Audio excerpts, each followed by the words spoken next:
Yesterday, Andrea Pizzini heard from a known source that Nikon would be announcing the Nikon ZH very soon.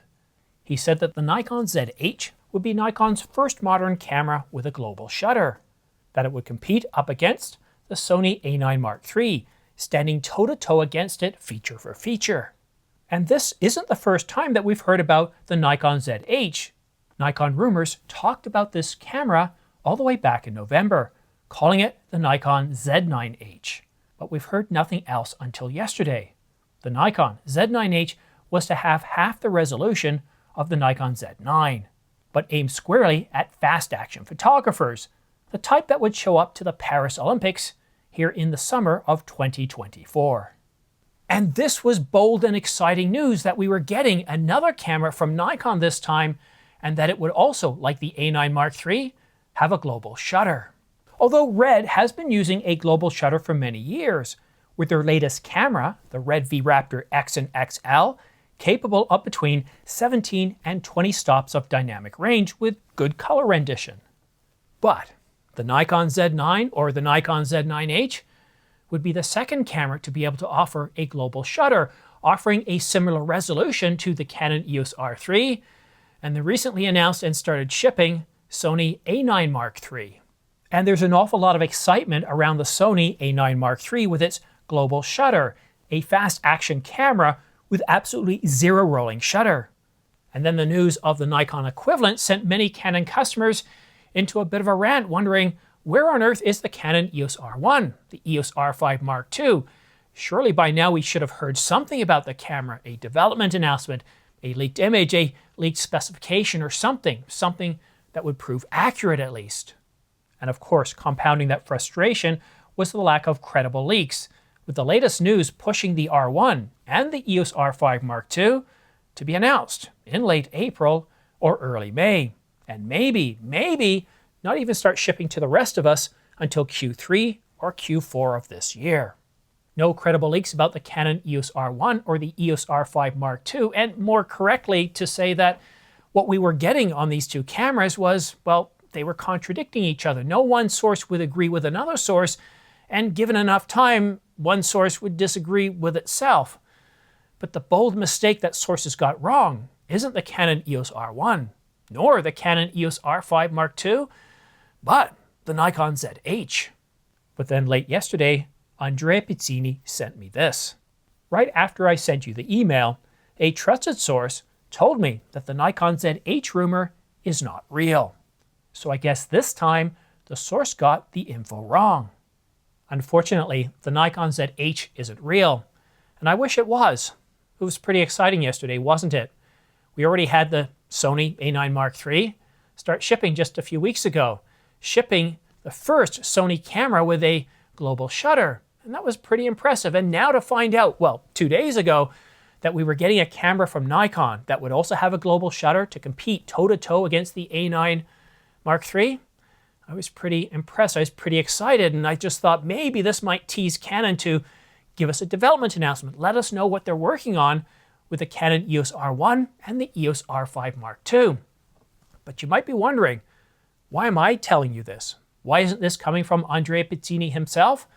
Well, when I was talking to him yesterday, he was in a location, which I'm not about to share, that he didn't have the best, how should we say, wireless coverage to be able to provide you with a video, that he was going to be out for a few days, but I wouldn't be surprised if he comes out with a video either later today or sometime tomorrow morning. Andrea is constantly putting out information. In fact, I think lately he's been publishing more videos than me. So I asked Andrea, I said, look, I've already put out this information, I've covered it. Would you mind if I lead with this information? And then of course he can follow up and provide you with more information and maybe provide you a little bit of insight to what might be going on. So the Nikon ZH rumor isn't real, but what about the wild rumor about the Nikon Z9H? I don't know. That's why we'll have to wait for clarification from Andrea Pizzini. But it looks like Vahagen was correct, and you weren't the only one. Leaks, no matter how accurate they are never 100% correct until we get the actual announcement. And even then, sometime we're promised capabilities, and the company, whether it be Apple, Canon, or somebody else, says, yeah, you know what, we're not quite ready with that feature, but it should be available in a firmware update or a software update to come in the next couple of months. Or sometimes even worse, they release the product with all the capabilities they promised, but they just don't work properly. They crash, they cause us problems, and that's a little bit frustrating as well. But let's give credit where credit's due. Andrea Pizzini has gotten an awful lot correct. I'm going to take you back to last year. Well, actually, it's a little bit before last year. It was in November of 2022. He started publishing information about the Sony a7R5, and that information was largely correct. And then shortly after that, he talked about several other cameras. Now, one of them was the A7C II, and the other the A7CR, along with the A6700. But he also covered Nikon last year as well. Along with Nikon Rumors, they both talked about the Nikon ZF. But strangely, the information coming from Sony Alpha Rumors was, well, more correct, at least when it came to the date. Sony Alpha Rumors also talked about this lens, the 200 to 800 millimeter, surprising a lot of us. And then sure enough, in early November, Canon released that lens along with an RFS lens as well as the 24 to 105 f2.8 Z lens, also image stabilized L series and USM. So he has gotten an awful lot correct. In fact, of everybody I've been following over the last few years, I would say that Sony Alpha Rumors, oddly enough, has been getting most things correct, not just covering Sony, but also Nikon and Canon. So yeah, sometimes sources get things wrong, as well as if you've been watching this channel long enough to know that even my sources get things wrong, or gets things wrong. Let's enunciate properly. Just think of all the Canon rumors lately. No matter who reports it, we've seen a lot of contradicting information. So I know what Andrea feels like, because when you get something wrong and you put it out there, even if it's not your fault, even though you've done your best to validate sources, sometimes, again, it's with broken telephones. Something might have changed, and maybe somebody was telling you about one camera and it was translated to mean another camera. After all, the Nikon Z6 Mark III is the camera that many of us are expecting Nikon to announce. And they did register a camera. So over the next 3 months, we are expecting something from Nikon. What do you think it's going to be? And I hate to be the bearer of bad news. I like giving you good news, and I was really excited by yesterday's video. And okay, I seem a little bit excited today, but it's been a really, really tough year for rumors. I mean, Sony Alpha Rumors has gotten a lot right, but the Camera Insider, Canon Rumors, and even this channel, trying to get reliable, credible information about anything that Canon's doing has proven to be, well, rather difficult. And while I have been very good at some of the information I've posted, such as pricing and data availability, that information usually comes within, well, 1 to 2 days of an actual announcement instead of a couple of weeks or a couple of months ahead. I hope we do get more credible information in the upcoming days, weeks, and months. So if you want to stay up to date on all the latest camera gear, news, and rumors, then go ahead and click subscribe and also choose all notifications. And don't forget to follow me on X, because a lot of times I will tweet out information there that I don't cover in a video. And if you're looking at purchasing camera gear, lenses, or accessories from Adorama, B&H, or Amazon.com, then please consider using my affiliate links in the description down below. These ones right here. I get anywhere from 2 to 12% back, and that really does help support this channel, as it's helped me fund the 100 to 500, not a cheap lens, and the more affordable 200 to 800.